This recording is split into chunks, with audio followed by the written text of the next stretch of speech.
Рахмат. Саламатсыздарбы, урматтуу депутаттар, урматтуу чакырылгандар. Быйыл эми албетте Орто Азия өлкөлөрүндө, анын ичинде биздин Кыргызстанда ушундай быйылкы суу аябай кыйынчылык жаратты. Ушул электр энергиясынын абалы ушул экенин биз мына бүгүн күбө болуп атабыз. Сиздердин ушу элден ушундай маалыматты жашырганыңыздар бүгүнкү күндө себеп болуп атат да. Коомчулукта чоң нааразычылык пайда болуп атат. Сиздер мына азыр Дастан Далабаевич светти өчүрүү боюнча сураса, биз график бардыгы бар мына деп көрсөтүп атасыздар да. Эмне үчүн ушуларды сиздин пресс службаңыз бар, ушуну СМИ аркылуу бербейсиздер? Элге толук маалымат жеткен жок да. Ушул негиз болуп атат да. Сиз азыр бул жерде актанып атасыз. Мына кышка даярбыз деп ОЗУП боюнча каралып атканда тынбай айткансыздар да.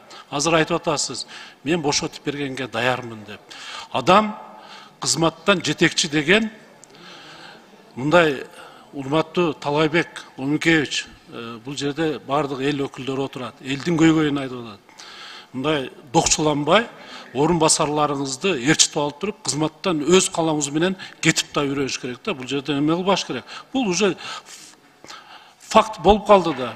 Сиздер тынбай айткансыңар, электр энергиясы өчүрүлбөйт деп. Мына азыр бүт коллегалар айтып атат да. Азыр бул жерде мына сиз бардыгын жаап жашырып, ушул элде чоң нааразычылык болуп калды да. Кийинки мына 2 жылдан бери ушундай болуп атат да. Жерлерде светтер өчүрүлүү болуп атат.